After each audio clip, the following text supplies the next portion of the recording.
खुलुमबाय बे समाव बड'लेण्ड इंखं टेलिभिजननि स्टुडिय'आव आं मिथिका नार्जारी दिनै मोनाबिलिनि गाहाय रादाबफ्राव दङ।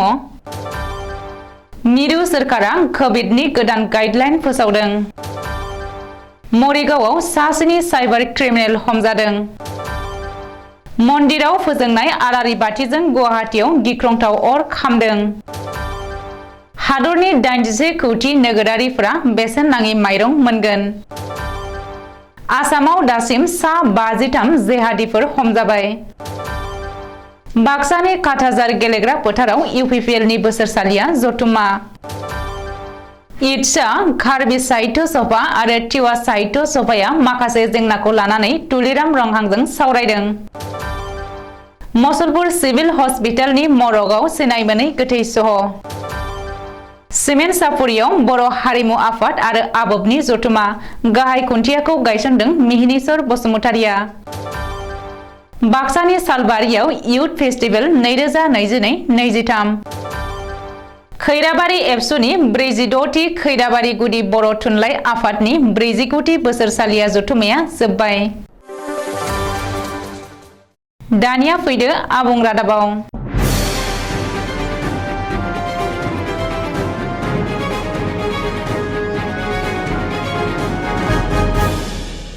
नसुं हादर चीनआव कभिडनि गाग्लोबनाया गिख्रंथाव महर लाफिननाय भारतजों लोगोसे बुहुमखौ साननो गोनां खालामफिनदों।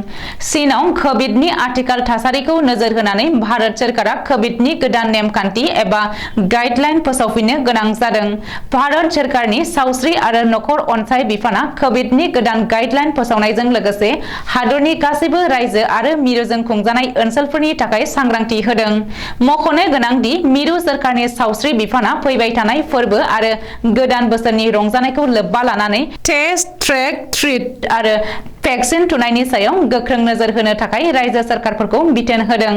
बेजों लोगोसेनो साफ्रोम नोगोरारिफोरखौ मास्क गाननो, गले गले आखाइ सुनो, समाजारि जानथायखौ मानिनानै कभिड-19 नि हेंथायै गोनां जानाय नेमखान्थिफोरखौ मानिनानै सोलिनो थाखायबो बिथोन होदों। नोजोर थावना दि मिरुनि सावस्रि मन्थ्रि डक्टर मानसुख मान्डाभियाया बावैसो हादरनि गासैबो रायजोनि सावस्रि मन्थ्रिफोरजों लोगोसे कभिड-19 आरो बेनि हेंथायै जुजिनाय आरो सांग्रांथि जानायनि बागै सावरायदों।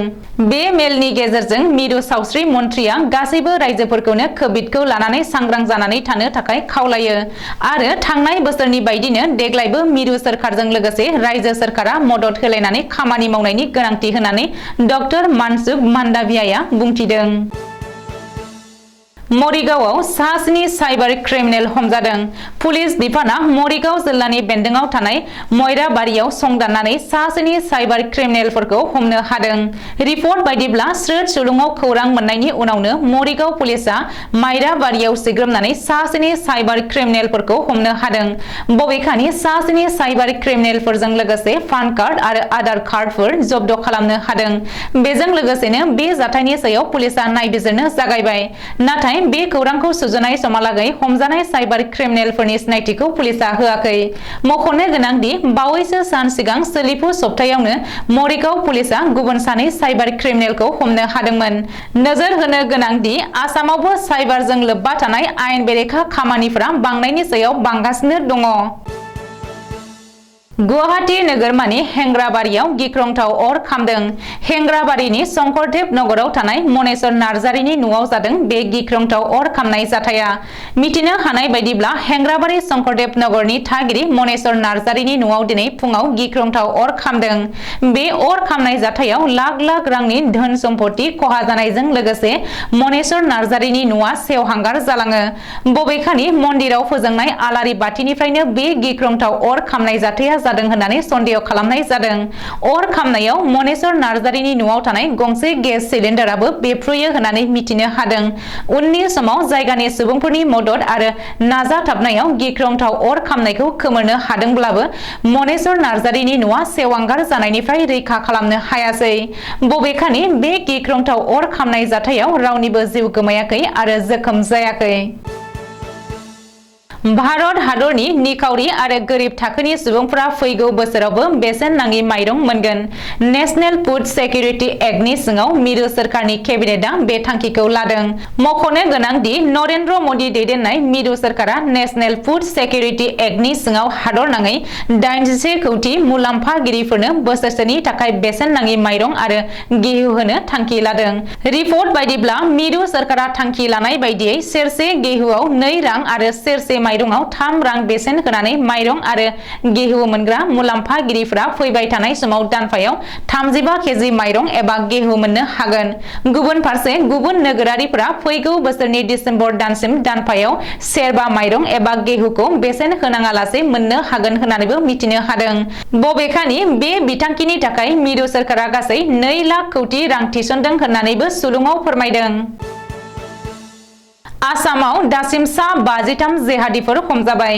गिबि मन्त्रि डक्टर हिमन्त बिश्व शर्माया दिनै आसाम बिधान सभायाव बे बाथ्राखौ फोरमायदों। बिजेपिनि एमएलए तेराज गवालानि सोंथिनि फिननाय होनानै गिबि मन्त्रि डक्टर हिमन्त बिश्व शर्माया सदनाव फोरमायदों दि आसामाव दासिम सा 53 जेहादिफोर हमजाबाय। बेनिनो सासेया बांलादेशनि नोगोरारि, नाथाय गुबुन 7 बांलादेशी जेहादिफोरा खारखोमानानै दङ। हमजानाय बांलादेशी जेहादिया बरपेटा जिल्लानि गंसे माद्रासायाव इमाम एबा फोरोंगिरि महरै हाबनानै दंमोन। बेजों लोगोसे रायजोआव जेहादी हाबा हुखाखौ मावगासिनोमोन। ओरैहाय पुलिसनि नोजोरनिफ्राय दासिमबो खारखोमानानै थानाय गुबुन 7 बांलादेशी जेहादिफोराबो रायजोनि गुबुन गुबुन माद्रासाफोरा इमाम एबा धोरोमारि फोरोंगिरि महरै हाबा मावदोंमोन। बबेखानि बरपेटा, बङाइगाव, मरिगाव, धुबरी, गवालपारा, तामुलपुर आरो नलबारि जिल्लायाव जेहादीनि हेंथायै केस रेजिस्टार खालामदों आरो बेनिनो मोनसे केसनि सायाव एनआइए आ नायबिजिरगासिनो आरो बेनि सायाव चार्जसिटबो गथायबाय होननानैबो गिबि मन्त्रि डक्टर हिमन्त बिश्व शर्माया दिनै सदनाव फोरमायथिदों। दिनै 23 डिसेम्बर खालाराव बाक्सा जिल्लानि सालबारि महकुमानि बेन्दोंआव थानाय निमुवा प्राइमारिनि सिङाव थानाय काटाजार गामिनि गेलेग्रा फोथाराव 20 नं मटनगुरि ब्लक कमिटि इउपिपिएलनि बोसोरसालिया जथुमाखौ दिनै सानसेनि मेहेरगोनां हाबाफारिजों गाजा गोमजायै खुंफुंनाय जादों। गिबियावनो फुंनि 8 रिंगायाव फिरफिला बिरहोनाय बिरहोयो 20 नं मटनगुरि ब्लक कमिटि इउपिपिएलनि आफादगिरि आलाराम बर'आ। 8:30 रिंगायाव मुंख्लंफोरनो बिबार बावनाय। बावजेनो 20 नं मटनगुरि ब्लक कमिटि इउपिपिएलनि लेङाइ आफादगिरि मानिक बर्मना। 9 रिंगायाव थान्दै आजावनाय। 10 रिंगायाव आलारि बाथि फोजोंनाय। फोजोङो सालबारि जिल्ला कमिटि इउपिपिएलनि आफादगिरि बिखन गयारिया। 10:30 रिंगायाव थान्दै जथुम। बे हाबाफारिखौ बेखेवो सालबारि जिल्ला कमिटि इउपिपिएलनि गाहाय नेहाथारि सुरेश सरकारा आरो बेलासिनि 1 रिंगायाव गेवलां मेलनि हाबाफारिबो लानाय जायो। बे गेवलां मेलनि हाबाफारियाव मासिगिरि महरै बाहागो लादों 20 नं मटनगुरि ब्लक कमिटि इउपिपिएलनि आफादगिरि आलाराम बर'आ। बेखेवगिरि महरै 21 नं सालबारि बियाबनि टिसिएलसिसिनि मासिगिरि बिनद मुसाहारिया। बराय बिबुंथिगिरि महरै बाहागो लादों 20 नं मटनगुरि ब्लक कमिटि इउपिपिएलनि गाहाय नेहाथारि शेखर चन्द्र दैमारिया। दिनैनि बे गेवलां मेलनि हाबाफारियाव गाहाय आलासि महरै बाहागो लाफैदों बिटिआरनि मावफुं सोद्रोमा इएम राकेश ब्रह्मआ। सोलिफु डिसेम्बर दाननि 23 खालार शुक्रबार खालि साननि 1 रिंगायाव कार्बि आलं गावखुंथाय गौथुमनि गाहाय मावफुं सोद्रोमा डक्टर तुलिराम रंहांनि मावख'आव थागिबि जनजाति साहित्य सभा, कार्बि साहित्य सभा, टिवा साहित्य सभानि मोनसे गोजौ थाखोनि सावरायनाय जानानै थाङो। सावरायनायाव थांनाय 2021 मायथाइनि नभेम्बर दानावनो खोथा होनाय बायदिनो कार्बि आलं गावखुंथाय गौथुमनि गाहाय थावनि डिफु सोहोराव थागिबि जनजाति साहित्य सभा आसाम इटसानो ओनसोलारि मावख' लुनो थाखाय 1 बिघा हा होनो थाखाय थांखि लानाय जायो। बेनि उनाव कार्बि बिमा रावखौ हायुङारि सोलोंथाइ खान्थि 2020 नि गेजेरजों थाखो 8 सिम आरो टिवा बिमा रावखौ थाखो 5 सिम सोलोंथाइनि बिजों महरै गनायथि होनो थाखाय कार्बि आलं गावखुंथाय गौथुमनि मावफुं गौथुमनिफ्राय गनायथि होनो थाखाय थांखि लानाय जायो। सावरायनायाव थागिबि जनजाति साहित्य सभा, आसाम इटसा, कार्बि साहित्य सभा आरो टिवा साहित्य सभानि दाबिखौ गनायना लानायनि थाखाय कार्बि आलं गावखुंथाय गौथुमनि गाहाय मावफुं सोद्रोमा डक्टर तुलिराम रंहां बिथांखौ इटसानि लेङाइ आफादगिरि बिश्वेश्वर बसुमतारिया साबायखर बावो। बावैसो सिगां कुमारिकाटा बाजार लामानि सेराव गाज्रि लोमजानाय हालोदाव बोखांनो मोननाय सिनाय मोनि सासे सुबुंनि जिउआ खहा जादों मुसलपुर डक्टर रबि बर' सिविल हस्पिटालाव।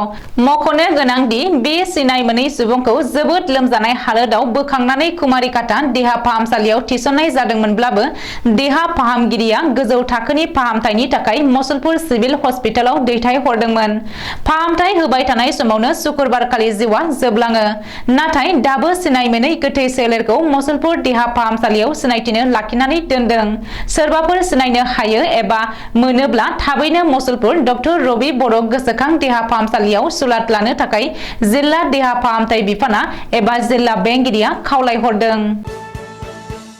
धेमाजि जिल्लानि सिमेन्टसापुरियाव खुंजानो गोनां दुलाराय बर' हारिमु आफादनि खुंगा 19थि बोसोरसालिया जथुम्मा आरो आबोबनि 17थि 2 बोसोरारि जथुम्मानि गाहाय खुन्थियाखौ दिनै बर' कसारी अनसाय गाव हायुङारि खुंथायनि गाहाय खुंगिरि मिहिनेश्वर बसुमतारिया गायसननानै होबाय। गाहाय खुन्थियाखौ गायसनखांनायनि उनाव बानजाय आफादनि आफादगिरि ललित चन्द्र बर'नि मासि सामलायनायाव बोखावै लखिमपुर जिल्ला बारग' बिएलटि अनसाय आफादनि मावखुलिनि सिथ्लायाव खुंजानो गोनां जथुम्मानि सोमोन्दै गुवारै सावरायो आरो जथुम्माखौ 2023 मायथाइनि 21, 22 आरो 23 जानुवारियाव खुंनो थांखि लादोंमोनब्लाबो फैगौ 10 थाखोनि फ्रि टेस्ट आनजादखौ नोजोर होनानै जथुम्माखौ 2023 मायथाइनि 16, 17 आरो 18 जानुवारियाव खुंनो थि खालामनाय जायो।